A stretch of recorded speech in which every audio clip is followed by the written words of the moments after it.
Now, today's top video games aren't just scoring points with kids, they are also a big hit with the whole family. Our pursuit of virtual entertainment has come a long way since 1989 when we first welcomed the first handheld device, and that was Nintendo's Game Boy. I still remember that, but it's no longer about a two-button, two-tone graphic experience now. In fact, today's game developers have redefined family game nights for us with near-photo-realistic graphics and avatars impossible to miss. To look at how far we've come and what's hot in the market, we have Miguel Bernas from Matchmove Games joining us in studio this morning.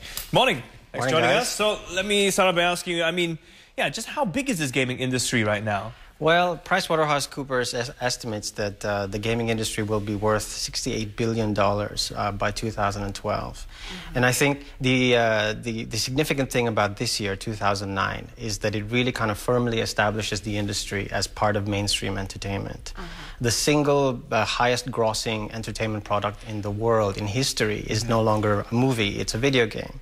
There's a video game called Modern Warfare 2, which did $300 million in its first day of sales. That's about twice what, say, The Dark Knight does in its first weekend. So what exactly is driving and fueling this market? I mean, if you look at the industries, it takes decades to grow, but this gaming industry has really just exploded. Well, I think there's a couple of things. So one of the things you mentioned, graphics and all of that stuff, that really drives the industry up because it kind of sets new standards. It allows for things that even just a couple of years ago were not possible. But the second thing, I think, is just the growth of the internet, and especially the growth of high-speed internet. Because all of a sudden that kind of changes the whole dynamic. It becomes a social experience and it opens up gaming to everybody. So our site, matchmovegames.com, for example, allows you to play right there in your browser. So you don't need a fancy console, you don't need a high-end PC, but you can play right there on that laptop. In fact, there are two kind of different genres. There's the kind of games which are more sophisticated with graphics. You can actually buy the tools to make you feel like you're part of it. And then there's the really simple kind that you can even just play on your phone, you know. So they're quite two different kinds of gamers. And thing is, most of them are adults as well, right? Not really kids anymore. That's right. I mean, I read somewhere where the average gamer is now about 35 years old, and that's a completely different, way of thinking about a gamer as you kind of try to imagine it in your head. I mean, we've looked at our numbers. A very popular game like Plants vs. Zombies, which is probably our biggest hit right now, will do about 5,000 page views a day. 5,000 page views a day. So if you look at the numbers as well in terms of when the peak traffic is, our peak traffic sort of begins at about noon and hits a high of about 2-3 p.m. in the afternoon. During office hours. Yes, during office hours. So you know who you are. Everybody, there's so many people who are playing, and I think what's happening is because you can now play it on pretty much any machine, just off of your browser, people are taking a little game break rather than taking a cigarette break.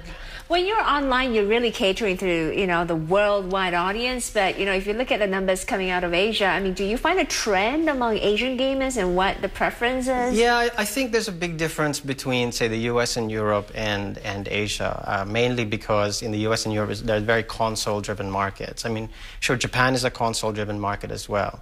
But if you look anywhere else in Asia, it's gaming mostly revolves around the PC. And again, it doesn't require, high-end graphics. It doesn't require a sophisticated machine. It can just be any laptop with an internet connection using your browser.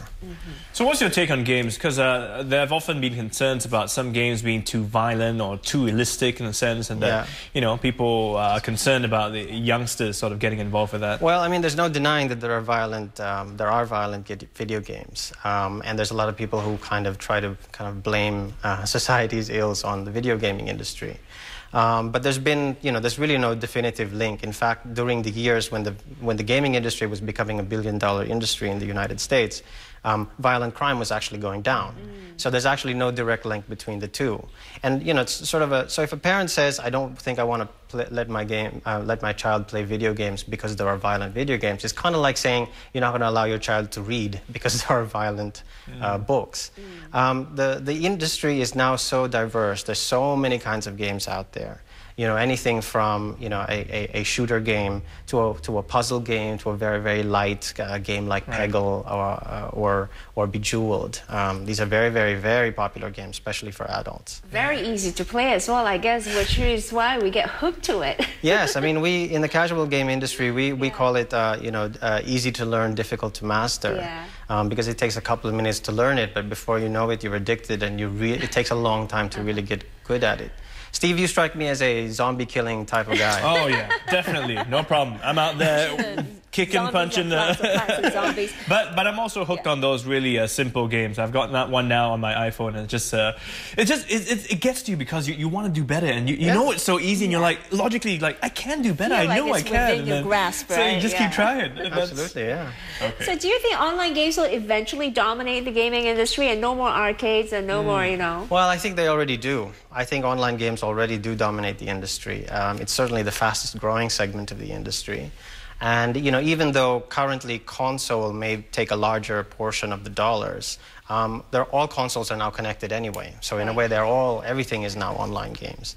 And mobile phones obviously take that to another dimension altogether. So I have to ask you, as a gaming buff, what is your current favorite game that you're playing at the moment? I play a lot of games. I mean, I'm playing a game called Dragon Age. I was playing Batman Arkham Asylum. These are kind of big, serious games. But if you're kind of like a light gamer, I would recommend Plants vs. Zombies, which is a hugely popular game.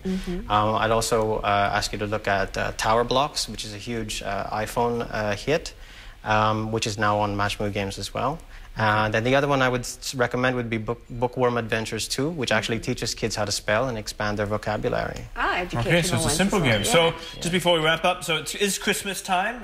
Some people looking still for some gifts. What would you recommend? Well, those three was what I would recommend. You can get them now on the site for as much as 80% off, because we're having a sale at the moment.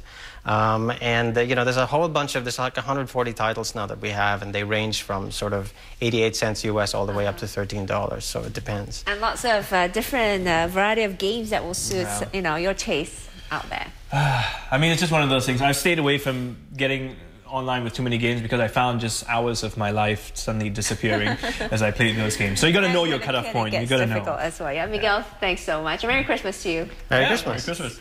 Miguel Bernas there from Matchmove Games. On the latest video games to check out, the website is matchmovegames.com.